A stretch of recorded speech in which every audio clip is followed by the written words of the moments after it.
율법과 복음.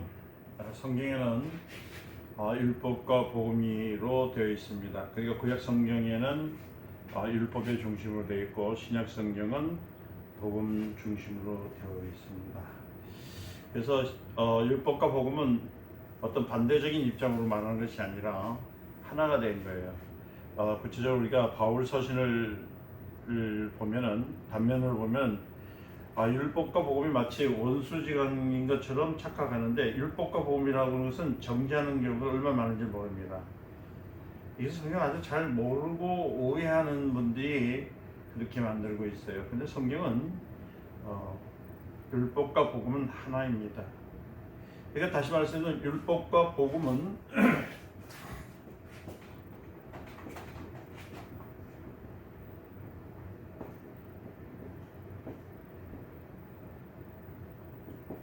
복음은 하나예요. 하나. 따로가 아니라 같아요. 율법과 복음 마찬가지에서 예를 들면은 여러분들이 알다시피 율법과 복음은 법정이나 그러니까 법을 다스리는 기관이고, 법을 다스리면 이제 판결하는 거예요. 판결자가 있는 것처럼 율법과 복음은 법을 다스리고 판결하는 거거든요. 그래서 율법은 말 그대로 하나님으로부터 나오고 복음도 하나님으로부터 나와 있는 겁니다. 근데 우리가 잘못만 생각하기를 율법과 복음과 율법에 대해서 잘 모르면서 설명할 때도 율법이 뭡니까? 복음이 뭡니까? 하면 자꾸 떨어진 것으로 생각해요. 사람 보면은 오른손과 왼손 이렇게 두 손이 있잖아요. 그렇죠? 그래서 두 손이 있는데, 왼손이 두 손이 딱 한 손이 없어지면 어떻게 돼요? 우리 말하자면 팔병신이니까 되거든요. 근데 오른손이 없어도 마찬가지고, 두 손이 다 없어도 안 되고, 그렇죠? 두 개가 있을 때 정상인 것처럼 성경은 크게 두 부분으로 나눈다면 율법과 복음 두 가지를 나눠요. 율법은 뭘까? 복음은 뭘까? 다시 말해서 율법은 마치 사람을 등짝을 때리는 거예요. 크게 쫙 때리고 이놈의 정신 차려 하는 것 같고, 복음은 한 손으로 아이고 그래 잘못해도 와서 끌어안아주는 것 같아요. 그러니까 한 손으로는 때리고 한 손으로는 쓰다마주는 것. 율법과 복음이라는 것은 이런 역할을 하고 있는 거예요. 그래서 많은 사람들이 율법과 복음에 대한 것을 착각하게 되니까, 마치 그러니까 그 율법과 복음을 원수처럼 생각하게 되면은 복음주의자가 되어버리거든요. 이 복음주의자가 돼요. 복음이면 다라고 막 생각하는 사람 있죠. 이 복음주의자가 한 구체적인 얘기는 뭐냐면 구원파입니다. 구원파가 생기는 이유가 뭐냐면, 구원을 한 번 받았다면 다 받았다고, 제사함을 한 번에 다 끝났다 얘기거든. 제사함. 그래서 박옥수도 그랬잖아요. 제사함에 대한 얘기를 하면서 얘기를 하잖아요. 여기서 구원파는 누가 있어요? 구원파는 유병현, 그 다음에 박옥수. 이들이 대표적인 얘기인데, 이들의 얘기는 뭐냐면, 죄를 한 번에 단회적으로 받았으면 그 다음부터 회개할 이유가 없다는 거예요. 예수의 피를 한 번 흘렸음을 통해서 모든 죄를 다 사했기 때문에, 그러니까 제가 죄를 용서받을 필요가 없다. 그래서 구원은 한 번 있기 때문에, 구원을 받았기 때문에 피로 죄를 사함 받았기 때문에 괜찮다. 그러니까 우리가 이 땅에 살 때는 윤리나 도덕적으로 우리가 문제가 없다 생각해요. 그래서 내가 조금 살다가 도덕적으로 죄를 졌고 또 윤리적으로 죄를 져도 그건 우리는 구원받는 데는 아무 이상이 없다. 우리는 지금 왜냐하면 한 번에 예수 피로 한 번에 제사함을 받았기 때문에 더 이상은 세상에 있는 것으로서 무슨 행동, 어떤 것을 해도 우리는 제재를 받지 않는다라고 얘기를 드려요. 그러다 보니까 이제 구원파에 있는 사람들이 실수하는 게 뭐냐면, 예를 들어서 도둑질 해도요. 그거는 사회법정에서 나를 거둬갈 때도 사회법정에서 내가 법정에서 벌을 받아도 하나님 앞에서는 내가 그게 필요가 없다 생각합니다. 그렇지 않습니다. 우리는 자범죄라는 게 있어요. 내가 있을 때도 그 자범죄를 가만히 놔두면은 어떻게 되냐면 마귀의 그 놀잇감이 되기 때문에 하나님께서는 우리 예수님께서 직접 말씀하시기를 네가 오늘 사람과 다웠다든지 죄를 지었으면 해가 지기 전에 빨리 회개하라 했거든요. 왜냐면 누가요? 마귀가 참소하기 때문에. 나중에 참소라는 말이 나옵니다. 나오는 것은 왜 참소냐면 우리에게 있어서 구원도 중요하고, 아멘, 우리가 모든 삶 속에서 예수 그리스도를 통해서 죄사함을 받아서 사는 그 이유 중에서, 목적 중에서 우리는 천국에 대한 목적이 있지만, 그러나 이 땅에 아직까지 우리가 살아가는 그 육체를 갖고 있기 때문에 살아야 되거든요. 그런데 그냥 구원 받았다 해서 다 끝난 것이 아니라 우리가 아직까지 끝나지 않은 게 있는 게 뭐냐면 지옥이라는 게 있어요. 지옥은 누가 가는 거죠? 마귀가 가거든요. 마귀와 그 추종자들, 이게 가게 돼 있거든요. 그게 세상이 아직 안 끝났어요. 지금 이들이 다 어딜 들어가야 되냐면 이 지옥으로 들어가야 되거든요. 들어가기 전에는 이 땅에 살아갈 때는 아직까지도 윤리와 도덕, 그러니까 오늘 우리가 배우는 율법과 복음에 대해서를 잘 알지 이해하지 못하면 이 사람들이 말하는 이 논리 속에서 우리는 이 마귀가 우리에게 주었던 시험거리라든지 유혹거리라든지 이런 것들을 다 벗어나 있다고 하는 착각에 빠질 수밖에 없는 겁니다. 그래서 복음주의자가 되면 이 구원파처럼 윤리와 도덕에서도 우리가 문제없이 모든 것을 할 수 있다고 생각하고 지 맘대로 막 예수 믿는 것도 자기 맘대로. 옛날에 그 5.16 혁명 때인가요? 그 누구예요? 이승만 대통령의 시대 때인가요? 그래서 5.16이었나 모르겠네. 그 박정희가 5.16 혁명을 일으켜가지고 이제 정권을 받을 그랬죠. 윤보선 시대 때에. 그때 얼마나 세상이 어지러웠습니까? 막 그냥 6.25도 일제 강점기 시대를 편하고 난 다음에 그 다음에 6.25를 터지고 난 데서 그 어수선한 시절 때에 사람들이 얼마나 많은 짓을 했는데 막 그냥 그러니까 제가 그 얘기를 좀 해드렸는지 모르겠네요. 그러니까 자유 하니까 막 그 일제 시대 강점기 시대 때에 그 자유에 대한 분명히 했으니까 이제 자유를 얻었잖아요. 36년 동안에 묶였던 거 해방되지 못하고 꽉 묶였던 시대 때 어떤 일이 생기냐면은 이들이 이제 막 갑자기 풀리나니까 막 이 자유를 하거든. 자유풀이. 대한민국에서는 이때까지 자유라는 말에 대해서 그 상의해 본 일이 없고 또 그것을 누려본 적이 없던 사람들이 각자 누리니까 길 가다가 사람을 뒷방을 팍 때리잖아요. 팍. 왜 때려? 자유야. 막 그러고. 그러다가도 남의 집에 가서 물건 얻어. 이 양반아, 당신 돈 주고 먹어야 될 거 아니야? 그런데 왜 이렇게 했어? 그러면 내 자유야.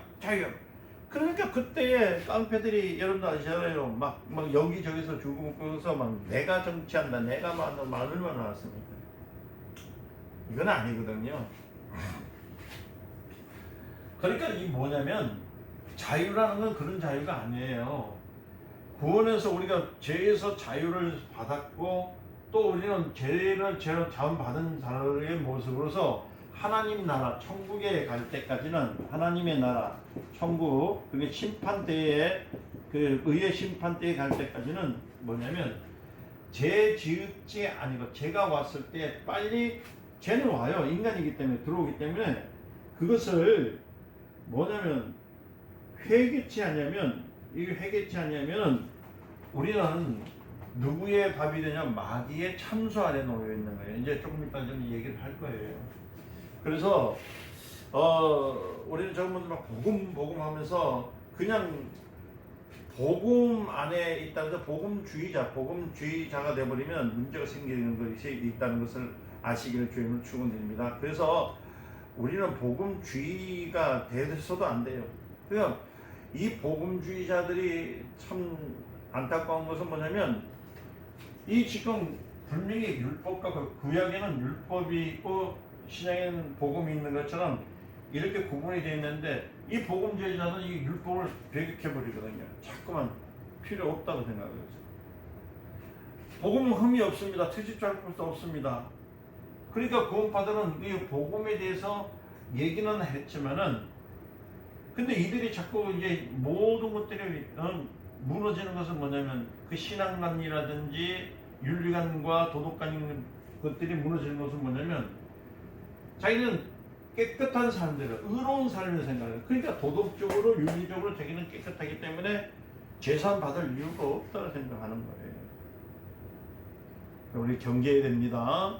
그럴 일이 있으면 안 됩니다. 할렐루야. 다시 말씀드리지만 우리는 죄에서 사함을 받았지만은 아직까지도 우리는 육체를 가지고 있고 살아있기 연약하기 때문에 그리고 사단은 지금도 우리를 하나님 앞에 참선하는 자가 되기 때문에 우리는 날마다 조그만한 죄가 있을지라도 하나님 앞에 무릎 꿇고 회개하시기를 예수님 축원드립니다. 그래 율법과 복음 이게 뭘까? 율법과 복음. 그러니까 여러분 잘 알게 율법은 아까 말씀드린 구약에서 나왔고요. 또 복음은 신약이라서 마치 율법과 복음이라고 비교되는 것처럼 생각하는데 비교되는 거 아니에요. 사실은 이게 비교하는 것이 아니라 하나예요. 하나님께서 율법을 주셨을 때는 그 전에 구약 시대 때 사람들에게 율법을 먼저 주는 것은 뭐냐면 예수님을 주시기 전에 그 예수님을 오시기 위해서 그분이 오신다고요. 그러니까 우리에게 예수님을 주시기 위해서 보내주시기 위해서 율법을 먼저 대신 보내주신 거예요. 율법을. 그러고 난 다음에 예수님이 오셨을 때 오시는 것을 또 오셔서 그 일을 사실을 증명한 것이 복음이거든요. 그래서 우리가 좀 성경을 좀 저번에 한번 말씀을 들을 때 성경은 4단계로 나눠졌다라는 공부를 했었죠. 그때 이렇게 나눌 때 제가 말씀드린 것처럼 이렇게 나눴을 때 모세로서부터 과거를 보게 했잖아요. 과거. 그죠? 과거를 보면서 근데 이게 좀 한번 뚜렷하게 우리가 이것을 짚고 넘어가야 돼요. 그런데 이때서부터는 죄가 너무 많으니까 이 죄를 어떻게 해결할 수 있느냐 할 수 있는 방법이 없단 말입니다. 방법이 없잖아요. 그죠? 살릴 수 있는. 그러니까 하나님께서 이제 모세를 통해서 율법을 주고 났는데 율법을 보내놓고 뭐라 했냐면 이 율법 속에서 가라. 그러면 그냥 여기서 끝난 것이 아니라 이 율법을 통해서 누굴요? 너희들에게 소망을. 그래서 선지자를 보내요. 이때부터 이제 선지자들이 오잖아요. 선지자를 통해서 예수가 오실 것이라는 것. 예수님께서 나타나서 우리의 모든 죄를 우리가 아담 때 지었던 아담의 때에 지었던 때의 그 죄들을 그 다음에 그 불문한 죽었던 영들을 살릴 것이라고 이 모세 이전부터 이제 이후부터 이제 예언하기 시작하잖아요. 그래서 이때에 예수님의 출현을 통해 가지고 구원받아서 이제 복음이 시작되는 거잖아요. 복음이 시작되는 거예요. 그러니까 우리 주님 앞에 이제 뭐냐면 하나님께서는 율법을 주시면서 율법을 끝난 것이 아니라 나중에는 이제 어떻게 하냐면 이제 우리에게 복음을 주시는 거예요. 율법 대신에 예수 그리스도를 우리에게 주셔요. 그래서 선지자와 복음을 우리에게 주셨다는 얘기예요. 선지자를 때 예수를 우리에게 주셨어요. 살 수 있는 방법을. 그러니까 뭐냐면은 율법을 주시면서도 예수를 이렇게 주신 거예요. 자, 이 선지자를 통해서 누굴 예언하라고요? 예수를 예언하라고. 누굴 예언하라고요? 예수를 예언하라고 보내주시는 겁니다.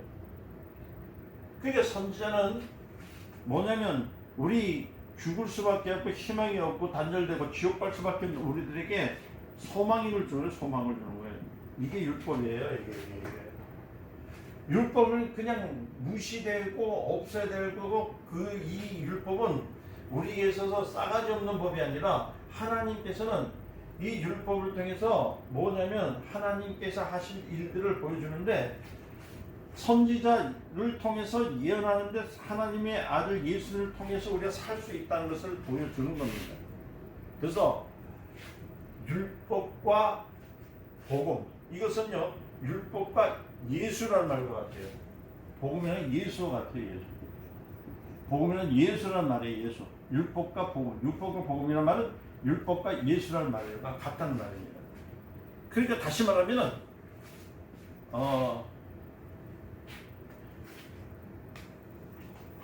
이 칠판이 커가지고 그래요.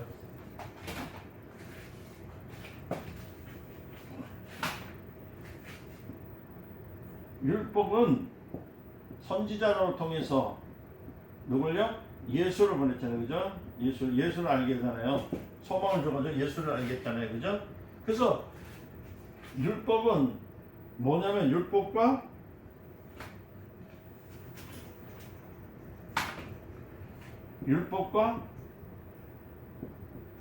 예수입니다, 예수. 그러니까 율법과 복음이란 말도 하죠. 율법과 예수라. 다시 말하면 율법은 예언이잖아. 예언으로 해서 누가 오실 걸 얘기했다고요? 예수님이 오실 거였잖아요. 예언과 뭐라고요? 복음입니다. 복음. 그러니까 율법을 얘기하면 예수 그리스도를 매겨야 되고, 우리 예언적인 얘기하면은 예수님이 오실 것 때는 복음을 얘기하는 거예요. 그러니까 이 두 가지가 하나를 쌓아서 보면 똑같은 거예요. 그러니까 율법과 복음 하는 말은 바로 율법을 통해서 예수님을 보내주신 하나님의 은혜를, 하나님의 사랑을 보여주고, 그 예언을 통해서 우리가 살아난다는 복음을 들을 수 있다는 거잖아요. 아멘. 그래서 율법이 뭐냐, 복음이 뭐냐 해서 자꾸 이율론적으로 갈라놓는 것이 아니라 하나라고 봐야 돼. 하나라고. 그러니까 선지자를 통해서 예수님이 오셔야 그분이 우리를 살리시고, 그리고 우리에게 뭘 주냐면 또한 복음을 통해서 이분이 십자가에 달려 죽으셨던 그 피 흘림 통해서 우리를 살리시고, 부활하셔가지고 우리가 삶에 대한 이유, 목적에 대해서 바르게 가르쳐 주는 거예요. 그리고 하나님의 자녀로서 이 땅에서 신약 시대 때에 살다가 하나님의 자녀로 살면서 우리 생명의 다한까지 주님이 재림하시죠. 재림하실 예수님이 오셨을 때 공중부양해서 어떻게 해요? 천년왕국 후에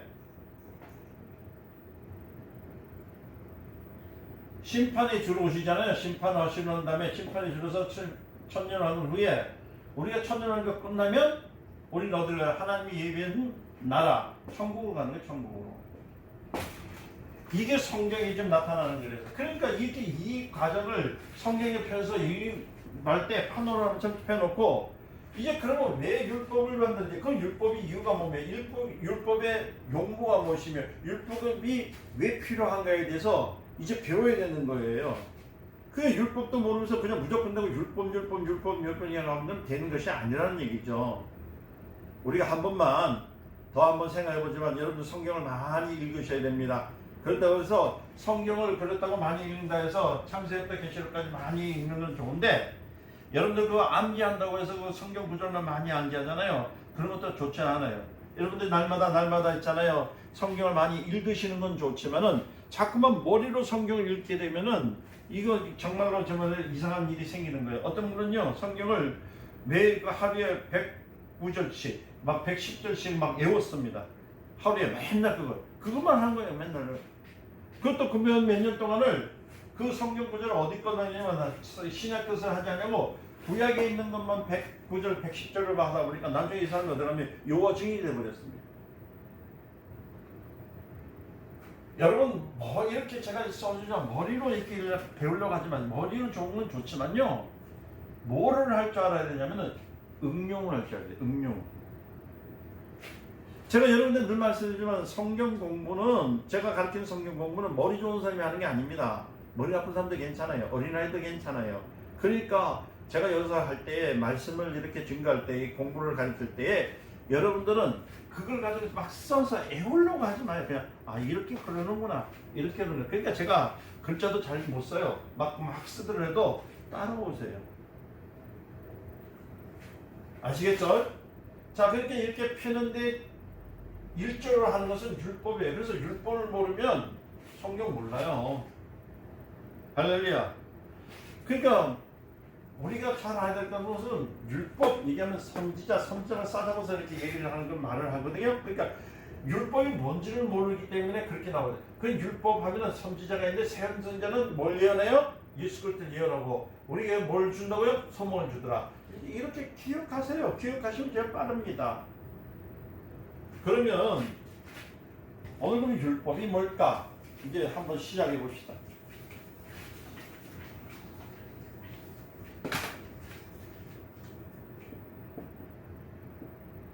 율법 하는데 율법에 대한 의미에서 율법은 뭐가 있냐면 율법 안에는 그냥 있는 것이 율법은 말 그대로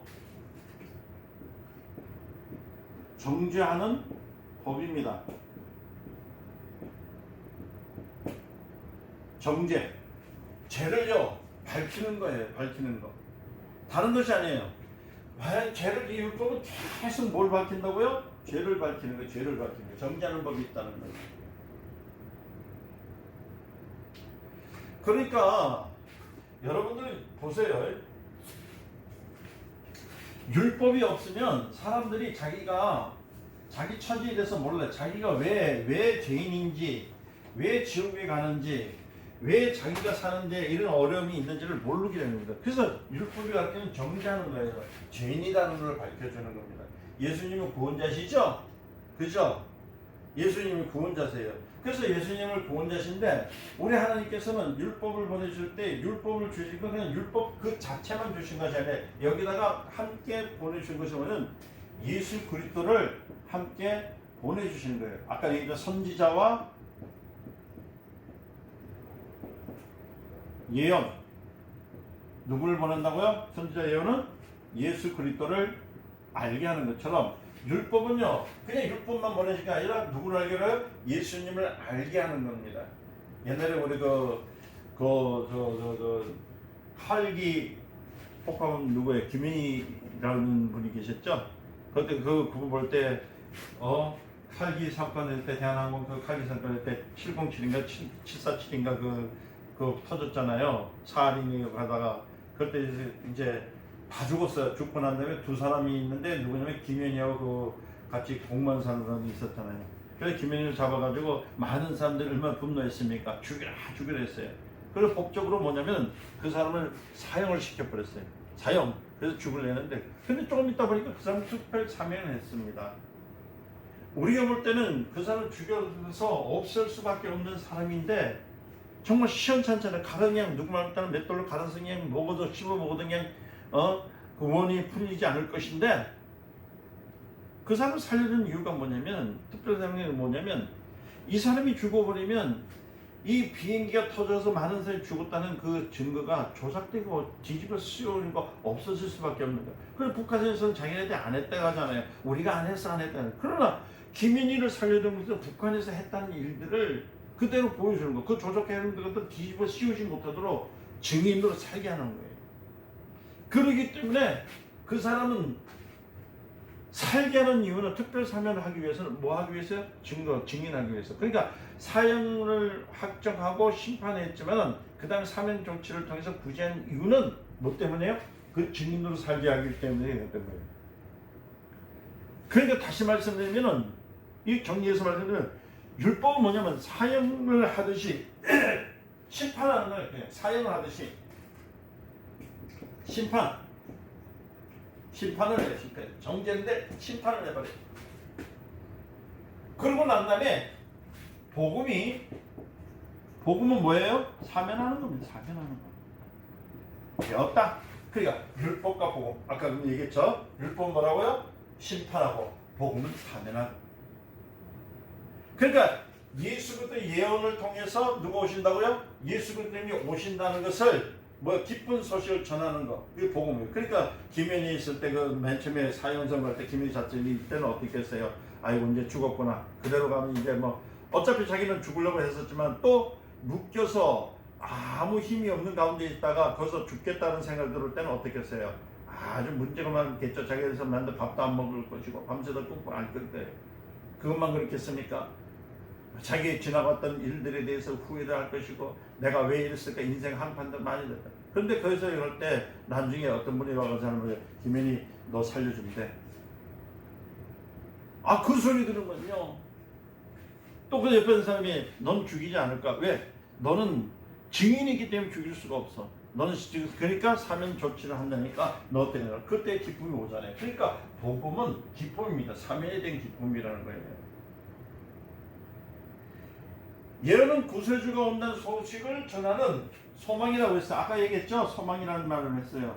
내가 이걸 자꾸 강조하는 이유에서 머릿속에 있는 게 아니고 가슴속에 있는 예언은 뭐냐면 선지자를 통해서 율법은 선지자를 통해서 예언하는데 그 뭐냐 기쁜 소식 주님이 오시면 돼서 나를 살려줄 수 있다는 그러니까 사면할 수 있다는 법을 안다는 거예요. 할렐루야. 그래서 우리가 율법과 복음과 율법을 한 가지 싸서 잡는 거. 그러니까 구약과 신약은 한 덩어리를 만들어서 이렇게 하는 이유가 그 안에 있다는 겁니다. 율법과 복음이 어떤 상대적으로 직접적으로 너는 율법이고 나는 복음이야 해서 싸우라고 놨던 것이 아니라 이건 구약이니까 옛날 것이고 이거는 신약이니까 올해 것이다 해서 이렇게 갈라놓은 것이 아니라 딱 붙여놓은 거예요. 할렐루야. 자, 이와 같이 율법은 뭐가 있냐면 용무가 있습니다. 이와 같이 율법에 용무가 있어요. 뭐가 있다고요? 용무가 있어요. 율법은 용무가 있습니다. 율법의 용무는 뭐예요? 율법의 용무는 아까 얘기했듯이 정죄하는 것이 됐습니다. 정죄하는 것입니다. 너는 죄인이다. 그래서 율법은 어디까지 끌고 가냐면 정죄하기 때문에 율법은 정죄해서 죄를 드러나게 합니다. 그리고 심판하게 해요.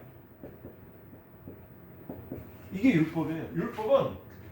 율법의 용무는 정죄해서 드러나게 해서 심판하는 거예요. 그러니까 율법을 다른 말로 하면 율법의 용무는 이런 것처럼 우리 알잖아요. 경찰이죠, 경찰. 경찰은요, 여러분 어때요? 경찰 용무가 뭐예요? 사람을 놓아주는 겁니까? 잡는 겁니까? 잡는 거거든. 그렇잖아요. 범인을 잡아줘가지고요, 그 가둬놓고 그 용의자를 어떻게 해요? 가둬가지고 계속 뭐래요? 그 신문 해가지고 죄가 있는 것을 들춰가지고 기록을 해가지고 어디다 그래요? 검찰에다 넘겨야 되잖아요. 그러니까 경찰의 의미는 뭐예요? 범인을 잡는 게 의미입니다. 용의자를 놔주는 게 아니라 이건 잡아야 돼. 혐의만 있으면. 그래서 돌아다닐 때마다 어떤 놈이 도둑놈인지, 어떤 놈이 강도인지, 어떤 놈이 사기꾼인지 눈이 뻔하게. 그러니까 그분들이 맨날 앉아서 웃기는 알고 있지만 맨날 치는 것이 어떤 놈이 도둑놈이, 어떤 놈이 강도, 어떤 놈이 사기꾼. 그거 보고 있다는 거예요.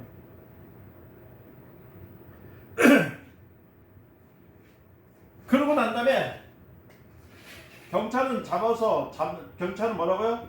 잡아요. 잡는다. 정죄한다. 그죠? 드러내잖아요. 그 다음에 검찰은 이제 검찰 세우고 가면 어떻게 돼요? 그거 어떻게 됩니까? 그러면 정죄하잖아요. 정죄.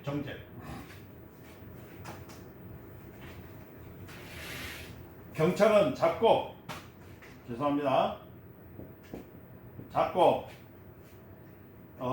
검찰은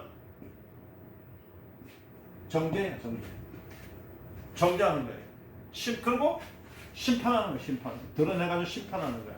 너는 이렇게 했으니까 된다. 그러니까 뭐냐면요, 율법은 말 그대로 용무가 죄를 가지고 들추는 거예요. 경찰이 만약에 그 범인을 잡아가지고 끌리는 것처럼 마찬가지로 넌 죄가 있어. 넌 많은 것들이 있어.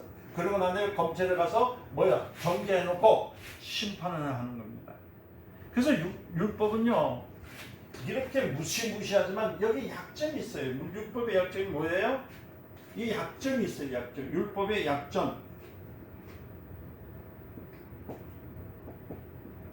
약점이 있는데 율법은 무슨 약점이 있느냐? 이렇게 무시한 법인 주변에서 약점이 하나 딱 있는데 그게 뭐냐면 은혜가 없다. 율법은 은혜가 없습니다. 어떤 분들은 구약 성경을 읽으면서 은혜를 받았다고 막 그런. 구약 안에서 은혜를 많이 되고 율법책 안에서 율법을 배우면서 내가 은혜를 많이 받았다. 이게 다 거짓말이에요. 율법은 정죄하는 법이에요. 율법은 자유가 없습니다. 그래서 율법의 정의는 뭐냐면요, 율법의 정의가 있어요. 율법의 정의. 정의는 로마서 3장 몇 절에 10절인가요? 10절에 의인은 없나니 뭐요? 하나도 없다. 그러니까 다시 말씀드리면요, 율법은요 은혜가 없어요. 그리고요 율법은 항상 뭐예요? 의인이 없어요. 그러니까 눈은 항상 어디에서 죄가 어디 있는가 쳐다보는 거예요. 경찰이 말이야 돌아다니면서 할 말할 때 늘 도둑놈만 바라보잖아요. 그죠? 도둑놈이 어디 있는가. 아니 고물상에 다니는 사람들은 뭡니까? 길거리에 들어있던 휴지 하나만 줄 때는 그 돈으로 보거든요. 아, 구두 당기는 사람들은 보세요. 그들 보면 맨날 보면 저 사람 구두 닦을 사람이 아니니까 딱 보잖아요. 그래서 지나가는 데 보면 저는 닦은데 며칠, 저거는 닦은데 일주일. 아니, 그리고 또 미용실에 있는 분들은 또 보세요. 아주머니 지나갈 때, 파마할 때, 저 커리 몇 번, 저거 파마하는데 얼마나 다 계산하잖아요. 율법이 하는 일은 뭐냐? 정죄가 없습니다. 그죠? 정죄하기 때문에 의인이 없다라고 하는 거예요. 말 그대로 아담과 하와 때에 있어도 아담에 있을 때에 인류가 모두 죽었지 않습니까? 하나님 말씀을 어겼을 때에 마치 물고기 안에 그 뱃속에 있는 알이 가득 차서 있지만 내비 속에 들어갈 때에 어떻게 있어요? 예?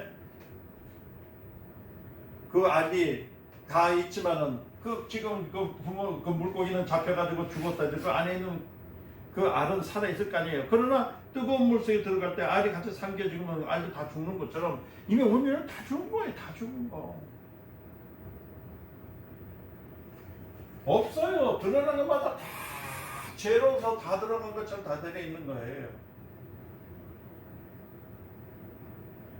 아, 그런데 목사님 하나 물어볼게요. 그런데 성경에 보니까 노아는 의인이다 라고 또 아브라함도 의인이다 했는데 그 의인은 무슨 의입니까? 이런 의입니까?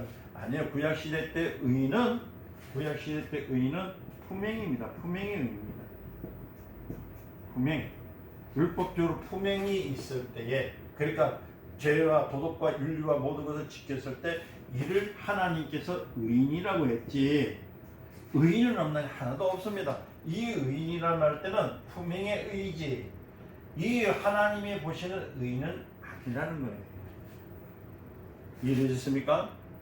그러니까 여러분들 보세요. 어린이가 아무리 어머니 뱃속에서 나올 때 깨끗하잖아요. 우리는 얼마나 아름답어요. 정말 얀들얀들한 솜돌 같은 그런 것들이 자라나고 있을 때 죄가 하나도 없는 것 같이 보이지만 그러나 정작 그는 죄 속에 태어났기 죄인이에요. 같은 죄인이에요.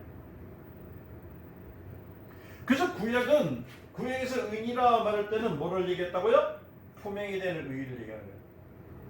신학의 의인은 믿음으로 말미암아 은혜를 얻고 의롭게 얻었을 때에 그것을 의인이라는 거예요. 그래서 율법은 이래요.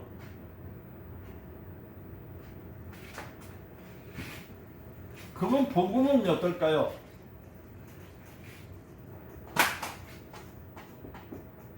그 의인을 위해서 우리가 이제 율법에 대해서 배웠죠. 복음에 대해서 한번 알아보자. 복음의 용무가 있습니다. 복음의 용무는 뭐예요? 하나님의 의를 나타내는 거예요. 이게 바로 복음이에요. 복음이라는 게 뭐냐? 하나님의 의를 드러내는 것. 드러내는 것이 복음입니다. 여러분, 하나님만이 의인이에요. 의인은 없습니다. 의인은 하나도 없습니다. 그렇죠? 그런데 하나님께서 뭐라고 말씀하셨냐면, 이제 성경의 신약성경에 보면은 이렇게 복음의 정의를 말합니다. 뭐라고 하냐면, 의인은 오직 믿음으로 말미암아 살리라 했을 때, 의인이 되는 순간은 오직 바로 누구밖에요? 그리스도의 보혈로 씻은 자. 이걸 의인이라고 해요. 하나님이 보신. 그러니까 복음에서 의를 나타낼 때 하나님의 의를 모두 보혈입니다. 그러니까 복음에 있어서 의인은 오직 믿음으로 말미암아 살리라. 그렇잖아요. 그죠? 그러니까 구약의 율법은 정죄하지만 복음의 율법은 뭐예요? 의를 나타내는 거예요. 의를 나타내는 거예요. 하나님의 의를 나타내는 거예요. 그래서 믿음으로만 믿음으로만 의롭게 된다. 이해되셨습니까? 그 죄를 많이 지은 사람도 있고 적게 지은 사람도 있지 않습니까? 그러니까 다른 사람이 죄를 드러내는 것들을 볼 때 우리가 좀 알아야 되는 것은 이 사람들 죄를 질 수 있고 저 사람도 죄를 율법적인 것으로 보니까 자꾸 정죄를 한단 말이에요. 그래서 죄를 질 수 있어요.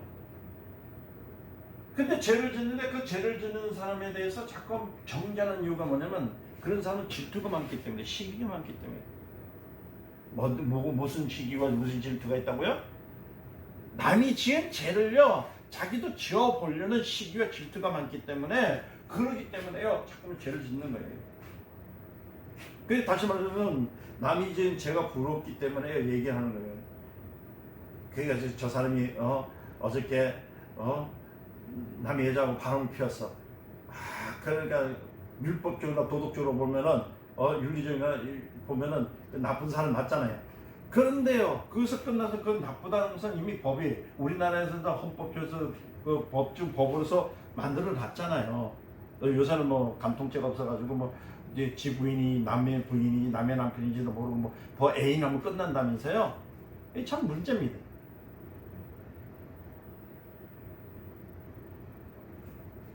지금 제가 말씀드리는 거 좀 이해를 하셔야 됩니다. 그러니까 남의 죄에 대해서 말할 필요가 없어요. 죄를 지었던 게 어떻게 하냐. 그래서 정죄하는 모습은 하나님의 법에 있거든. 그러니까 여러분들 혹시 다른 사람들이 이상한 죄를 지었을 때 여러분들 정죄하시기를 예수님 축원드립니다. 정죄하지 마시라는 얘기예요. 정죄하면 안 돼. 정죄하면.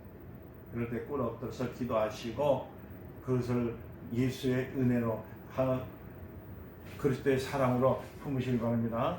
그 얘기가 어디냐면 성경에 들어가면은 그 품살을 받는 일꾼에 대해서 이제 나오잖아요. 아침에 일꾼이 일찍 나와서 일하는 일꾼과 점심 때 나오는 일꾼과 저녁에 나오는 일꾼이 품꾼이 같아요. 대우를 똑같이 받았던 거예요. 그러니까 거기에 대해서 맨 처음에 나왔던 사람이 그 대우받는 것에 대해서 서운해가지고 얘기를 해요. 막 아쉬워서 말이에요. 아니 저 사람은 말이야 지금 퇴근 시간 1시간 전에 이제 들어와가지고 받는 거나 난 아침부터 저녁까지 일해서 받는 거나 뭐가 다른 거냐. 당신은 참 악한 사람입니다. 얘기했더니 주님이 네가 선함으로 내가 악하게 보느냐 어떤 것이 맞느냐 얘기하는 거예요. 죄는 똑같다는 거예요. 제사함은 똑같다는 거예요.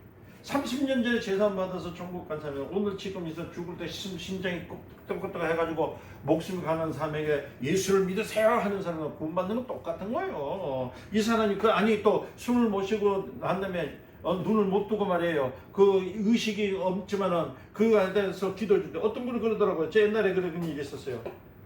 한 번은 전도사 시절 때에 저한테 와가지고 전사님 기도를 해주세요 그러더라고요. 이게 어떤 사람이 기도를 했다니요. 목사 때구나, 목사 때. 그분이 예수를 안 믿어요. 맨날 술이나 자시고 말이에요. 맨날 말이에요. 하는 일들이, 예수를 안 믿고 자기가 똑똑한 것처럼 막 했던 사람인데, 저 와서 예배를 드려달래요. 그래서 다른 분들 같으면 드려주겠습니까? 물론 드려주겠죠. 근데 예배만 드리면 될 텐데, 제가 가서 안수를 하고 기도를 했어요. 그리고 방언을 기도하면서 내가 얘기를 했어요. 뭐라고 하냐. 누워있는데, 이제 내일 모레 이 코에서 산소 호흡기만 빼면 끝이에요.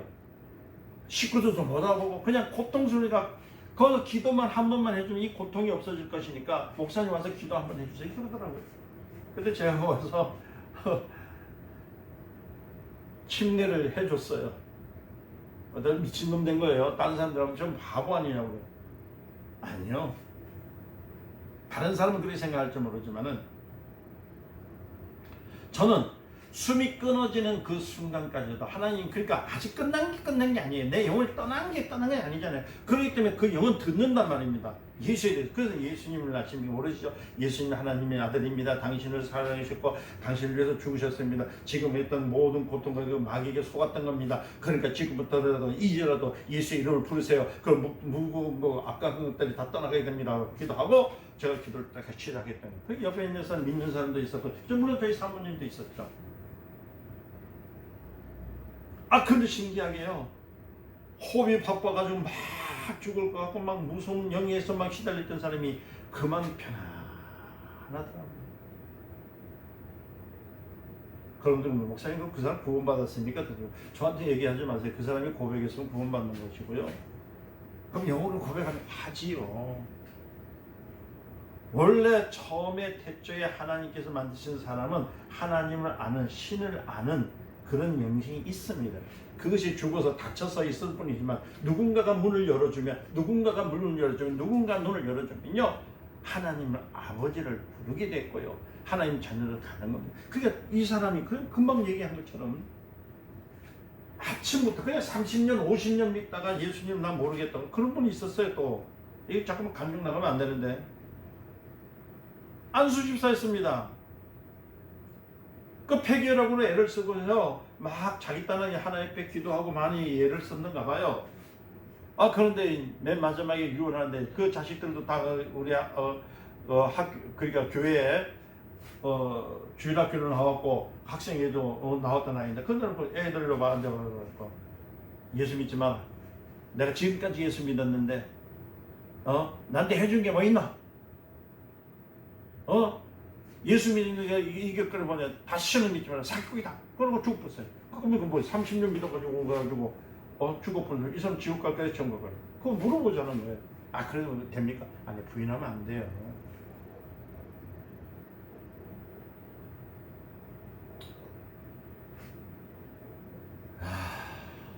왜 이 말을 하는지 아세요? 서로 교인들끼리 말이에요. 헐뜯지 말란 말이에요. 우리는 하나님의 은혜로서 그 하나님의 아들인 예수 그리스도의 죽음의 그 십자가의 보혈로서 그 죽으심을 통해서 산 목숨이잖아요. 대신 사는 목숨이잖아요. 사면을 받은 사람들이 그러면 사면을 받으면 그때부터 어떻게 해서 더 깨끗해. 그리고 여기서 실수를 할지라도 품어주고 나가야 되지.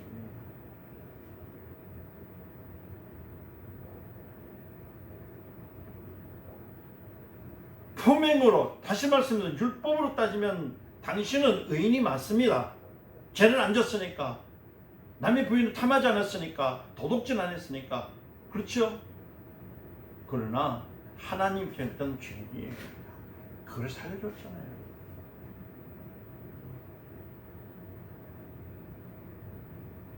시집 10번 갔다 온 사람이야.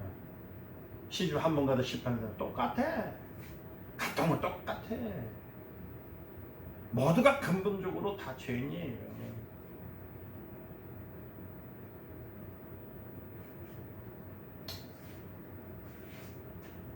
그러니까 율법이 뭔지 그러면서 자꾸만 율법 조금 뭐 율법인 것이 말하는 데서 약간 뭐 어근이 좀 틀려지고 자기 차이가 나는 건 율법주의라고 내가 좀 그래서 하나님 사랑합니다만 복음주의라고 아니 율법도 복음도 모르면서 그렇게 말하니 얼마나 웃기냐는 거죠. 율법과 복음의 차이는 이거예요. 금방 얘기했죠. 율법은 표명의 의의를 말합니다. 그러나 복음은 하나님의 의입니다. 그리스도의 피입니다. 그래서 성경은 율법과 복음으로 되어 있습니다. 두 개로 되어 있어요. 그걸 우리가 잘 알아야 돼요. 성경 읽는데 왜 그래 복잡하면 복잡한 거 하나도 없어요. 율법과 복음으로 됐는데 율법은 어떻게 됐고 복음은 어떻게 되면 알면 성경 다 알아. 그때 여러분들 10도겠습니다. 30도겠습니다. 해. 그런데 그것도 모르면서 성경 주에 주장 그러니까 그냥 머리를 커져가지고 그때 나왔던 사람 몇 장 그거만 해가지고 나와가지고 사람들 괜히 헷갈리게 하지 말라는 얘기야. 사소한 문제 가지고 따지면요 심장 터져요. 근본적으로 하는 근본이 뭔가를 알면 근본이 뭔가를. 성경은 율법과 복음을 되어 있습니다. 다시 말하면 율법은 정죄하는 법이요 복음은 은혜를 베푸는 구원의 법이다. 할렐루야. 그래서 여러분들은 하나님의 은혜 속에 있어요. 은혜 속에 은혜가 얼마나 은혜가 풍성한 하나님은 믿는 자 한 사람 한 사람 할렐루야. 어제나 오늘도 언제든지 편찮고 구원해 주시네. 주여 주여 성령의 은사들을 하나님. 그리고 율법은 또 어떤 역할을 하냐면 진단이 있습니다. 율법은 뭘 한다고요? 진단법입니다. 진단을 해요. 복음은 뭐냐? 율법은 진단하는데 복음은 뭐 할까요? 진단하죠?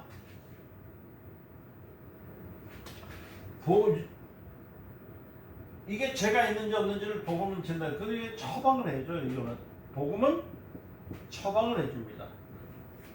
율법은 진단하는 법이요. 복음은 처방하는 법이다. 할렐루야. 이해되셨죠? 그러니까 여러분들이 좀 볼 때 우리는 처방약을 먹었잖아요. 이미 병이 무엇인지 우리가 중병이 관련된 것을 어떻게 하는지를 처방 의사 선생님을 통해서 우리는 다 알았어요. 그래서 처방약을 받는 거예요. 여러분들 보세요. 요한복음 3장 16절을 보세요.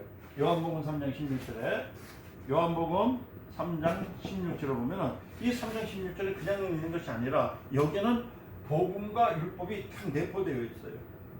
어떻게 되냐면 하나님이 세상을 이처럼 사랑하사 세상을 이처럼 사랑하사 이 율법이에요. 율법. 율법으로 인하면 뭐예요? 죽는 겁니다.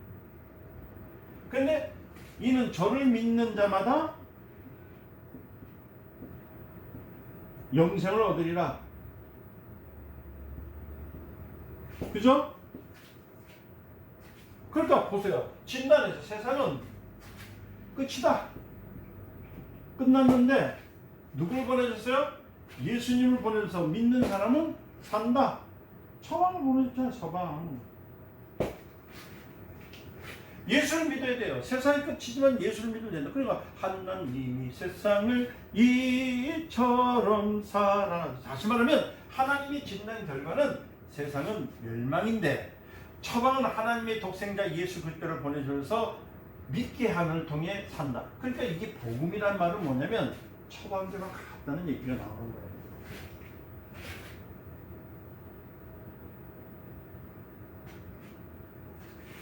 뭐 요새 보면 뭐 진단해주는 그 의사를 무시하는 사람들 있잖아요.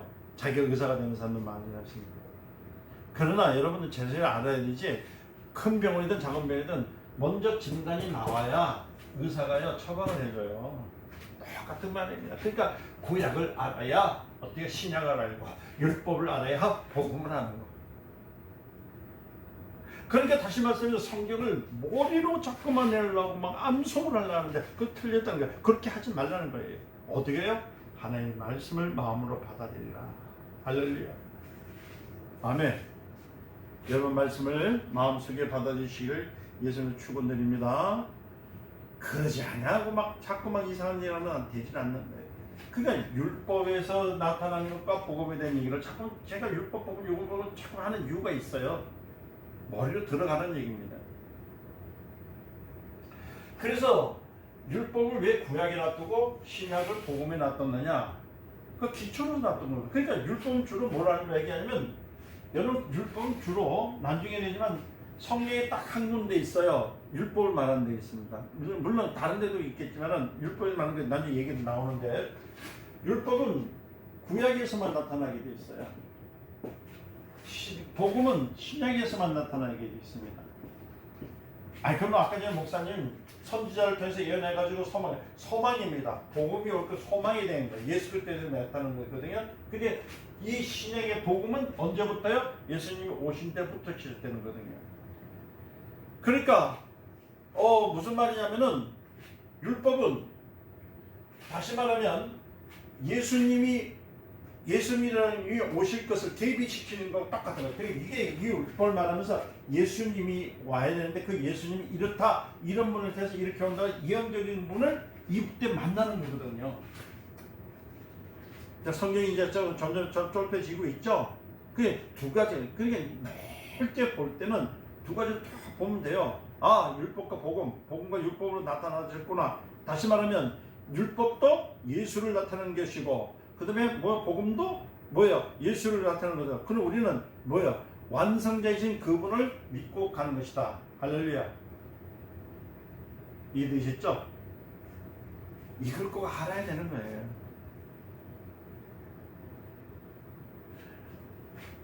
여러분들이 성경을 읽는다고 하고 성경을 안다 하시면서도 이러한 내용을 모르면서 성경을 대하니까 자꾸만 어렵게 되고 자꾸만 헷갈린다 하고 자꾸만 다른 데 가지고 이게 무엇인지 저게 무엇인지, 그러니까 이단이 말하는 것도 아멘, 저단이 말하는 것도 아멘, 또 옆구리가 말하는 것도 아멘. 그러다 보니까 2단 3단 4단 8단 뭐 800단 500단 900단에 대해 찾아가기 시작하는 거예요.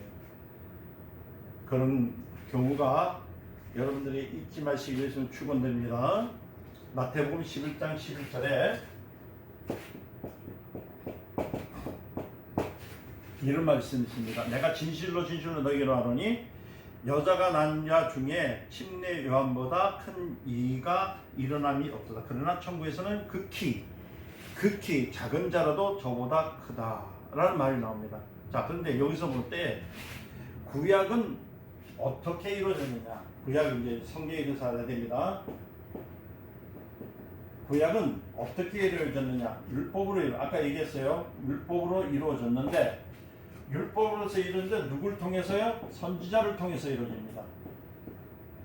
선지자를 통해서 뭐를 해서? 예언을 통해서. 이거 좀 잘 중요시 얘기합니다. 뭘 줬어요? 사람들에게 소망을 주는 거예요. 근데 구약을 이렇게 딱 펴면 이렇게 나와요. 소망을 주는 거죠. 근데 마지막 선지자는 누구죠? 세례 요한입니다. 세례 요한은요, 율법을 하나님이 주셔서 십계명을 통해서 율법을 천사를 통해서 줬지만요, 모세보다도 많은 선지자들이 있었잖아요. 그때 선지자 다 있을 때 이 선지자들을 부르면 어떻게 받았냐면, 어떤 이는 농사를 짓고 있고, 어떤 이는 양을 치고 있고, 어떤 이들은 뭐예요? 밭을 갈 때에 그럴 때 불림을 받거든요. 그런데 세례 요한은요, 불림이 어디서 받았냐면 어머니 태소에서 받아요. 태 속에서. 그렇잖아요. 그 창세 이후에 창세기 이후에서부터 구약에서 율법 창세 이후부터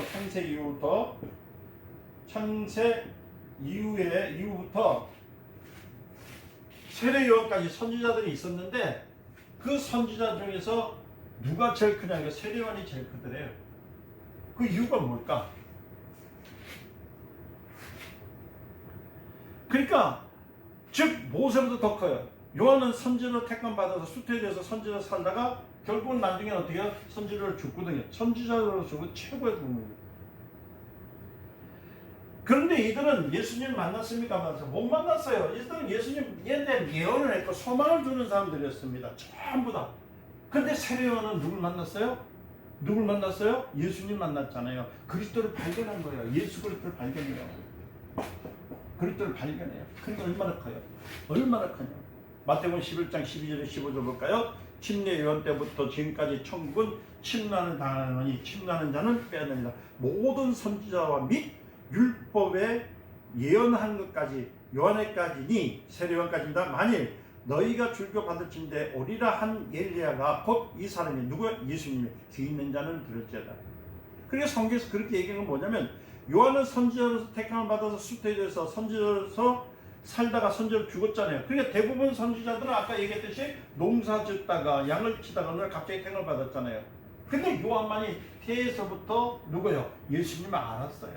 그리고 예수님을 만났습니다. 제일 커요. 그런데 이 제일 큰 선지자보다 더 큰 사람이 있는데 누굴까요? 모르죠?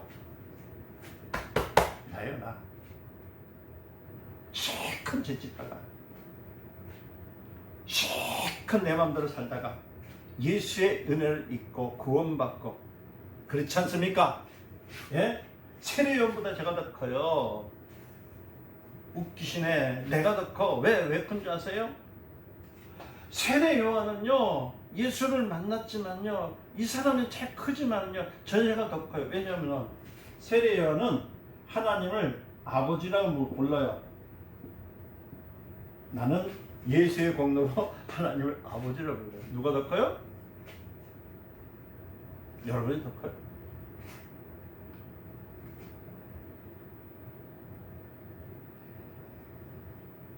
이거 아세요?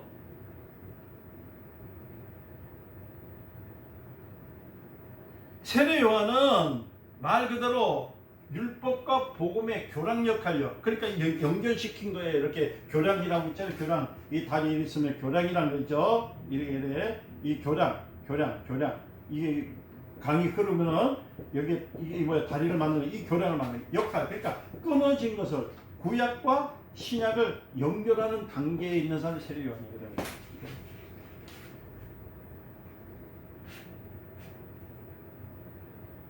예를 들어서 유대법에 있어서 하나님을 주여 주여 여호와 여호와 하지만 아버지로 부를 수 있습니다. 바로 그냥 돌출 주거든요. 근데 구원받은 우리는 하나님을 아버지라 부르는 자는 좋은 일이 있으리라 항상 있으리라. 할렐루야.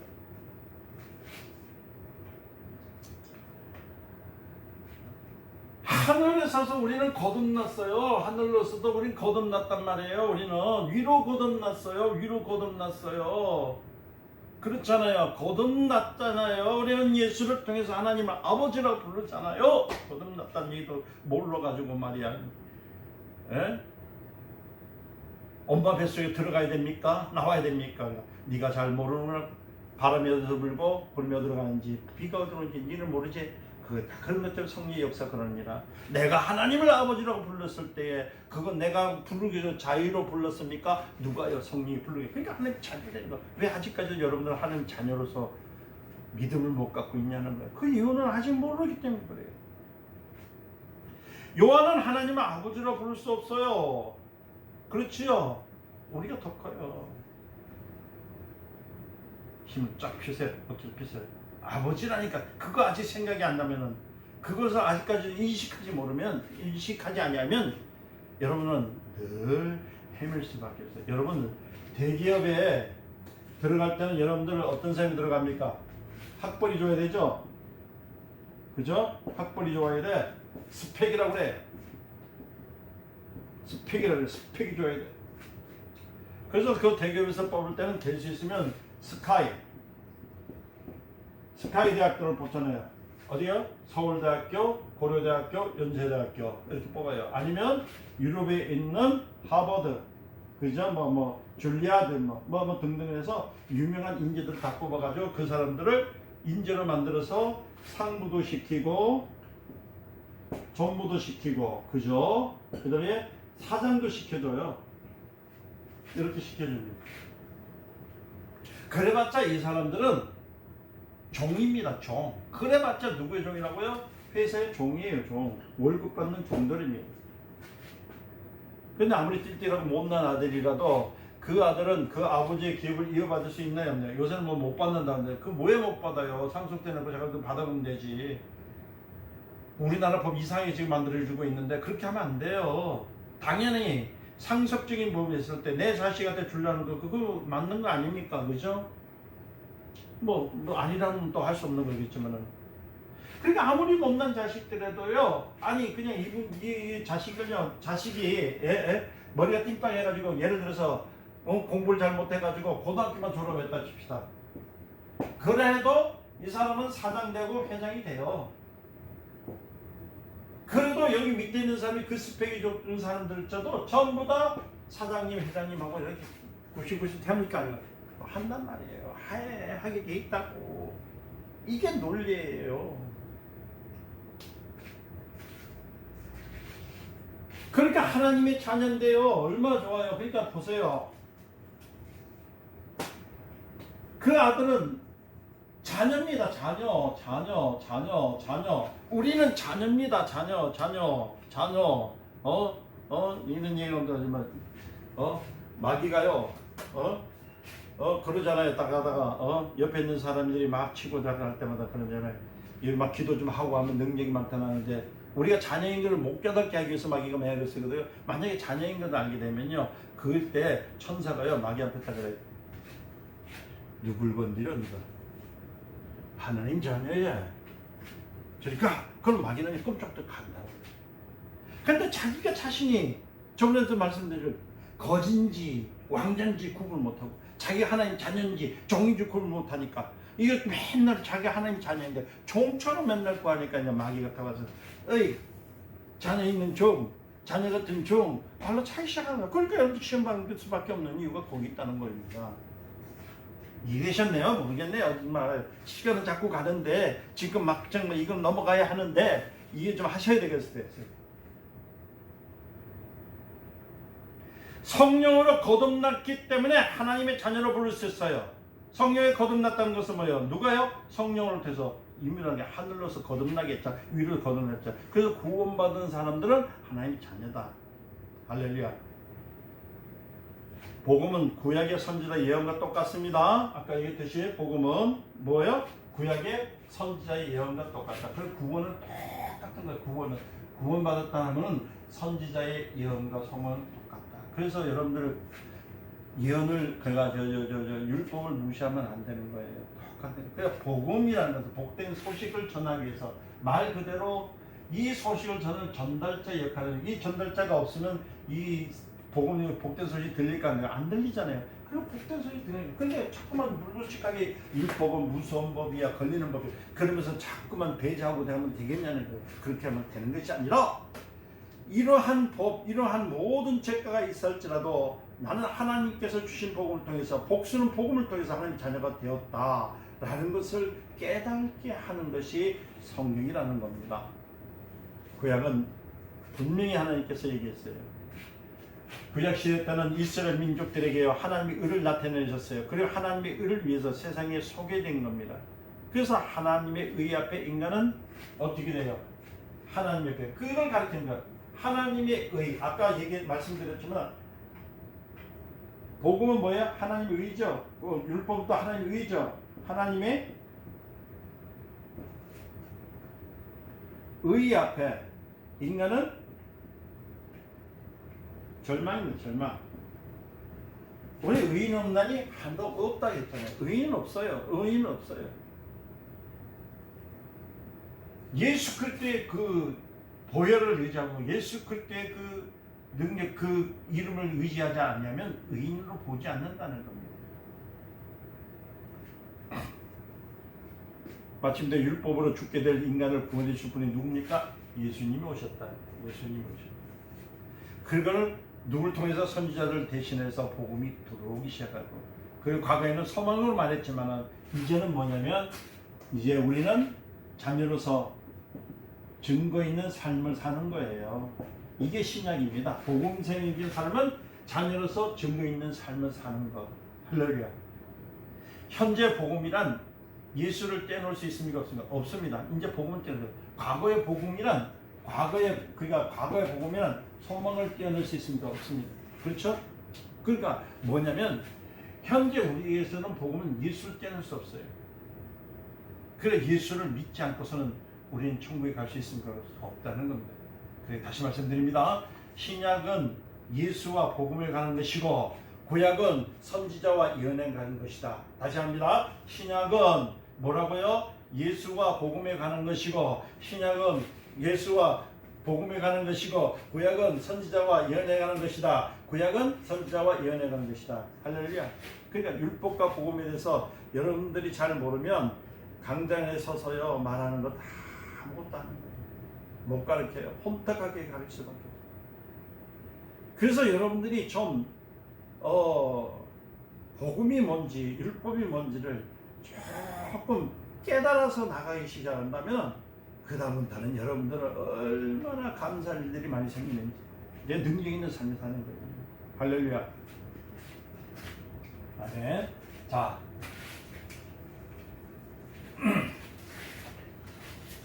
그 다음에 율법은 또 어떻게 이루어지느냐 이제 또 봅시다.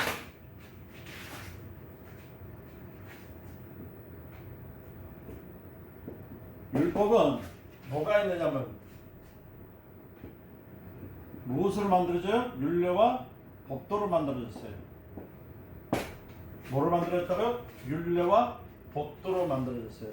아담에게는 에덴 동산에서 선악을 따먹지 말라는 계명을 하나 주셨죠. 그렇죠? 그렇죠? 그럼 그만 따먹어 버렸잖아요. 여러분들 아셔야 됩니다. 아담의 죄가 뭐냐는데 계명을 어긴 죄예요. 계명을 어긴 죄. 그러니까 왜 아담의 자손이라고 했느냐? 아담하고 하와가 있었습니까? 아담 혼자 있었습니까? 아담 혼자 있었잖아요. 그러니까 하나님의 계명을 들은 자는 아담입니까? 하와입니까? 아담이잖아요. 하와는 갈비뼈에서 아직 안 나왔어. 그러니까요, 아담의 죄 하는 이유는 하나님이 최초 인간에게 준 계명을 어겼기 때문에 그 계명 어긴 죄값이 자손의 귀까지 대를 위해서 가는 거예요. 이제 이것도 나중에 또 나옵니다. 자, 아담에게는 계명을 줬어요. 그리고 우리 그 누구한테는 바로 이스라엘에게는 자, 아담에게는 선악과 계명, 그렇죠? 그리고 이스라엘에게는 무슨 계명을 줬냐면 10계명을 주셨어요. 참 이거 중요하죠. 10계명. 뭐 많이 알잖아요. 10계명에 대해서는 얘기를 하면은 많이들 알잖아요. 10계명은 크게 나눠서 둘로 나눠집니다. 첫째 계명에서부터 넷째 계명은 누굴 향한 거냐면 하나님에 대한 계명입니다. 첫째 계명에서부터 몇 개까지? 그러니까 하나님에 대한 게 하나님을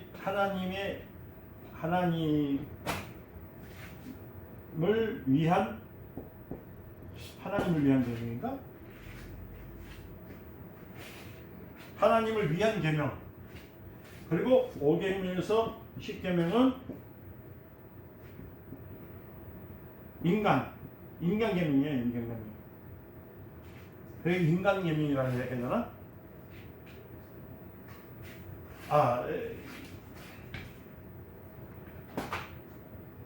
인간이 살아가는 인본주의 계명입니다.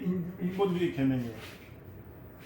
그 첫째 계명부터 넷째 계명은 하나님의 계명이잖아요. 나 위에 다른 신을 섬기지 마라. 그죠? 그다음 우상을 만들지 마라. 내 이름을 망명되게 펴지 마라. 안식일을 거룩히 지켜라. 그다음 5계명에서는 뭐예요? 내 부모를 공경하라. 그다음에 내 위세 있는 것을 탐하지 말라 나왔잖아요. 그러니까 이게 하나님을 위한 계명을 지었을 때가 뭐라고 하냐면 죄라고 하는 거예요. 이 죄.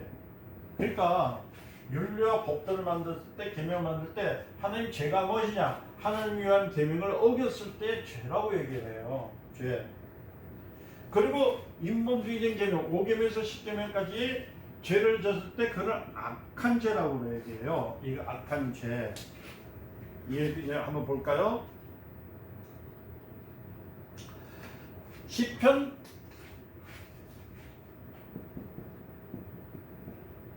51편 4절인가요? 보면은 내가 주께만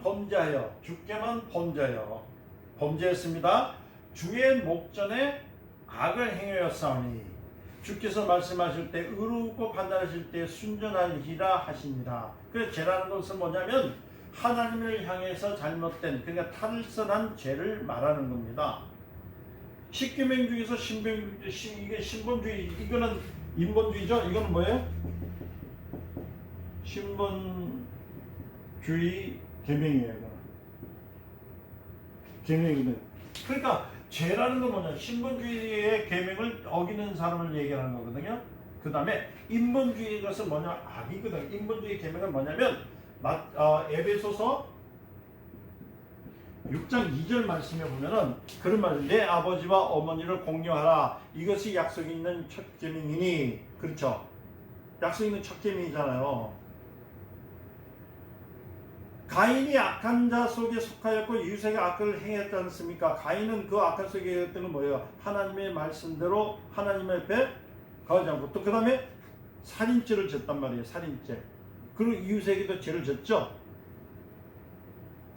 모르시나? 이웃에 죄 졌어요. 그러니까 보세요. 세상에서 말하는 인본주의적인 세상에서 죄라는 말은 뭐냐면 네 가지죠. 네 가지를 지었을 때 뭐라고 하면 죄라고 해요. 그게 뭐예요? 언행심사. 그러니까 말하는 거, 행동하는 거, 마음으로 품는 거, 생각하는 거, 이거를 절대 세상에서 얘기를 해요. 그래서 이 네 가지를 쥐었던 것을 죄라고 해요. 이걸 합해서 죄라고 합니다. 그래서 언행심사를 쥐었을 때 죄라고 말을 하는 것이 이것입니다. 그러니까 우리가요 죄인이 아닐 수가 없어요. 우리 죄인입니다. 그러니까 율법을 대했을 때 내가 죄인인 것을 깨달아야 돼요. 그래서 하나님께 대해서 나는 죄인이요 이웃에 대해서 나는 악인이라는 것을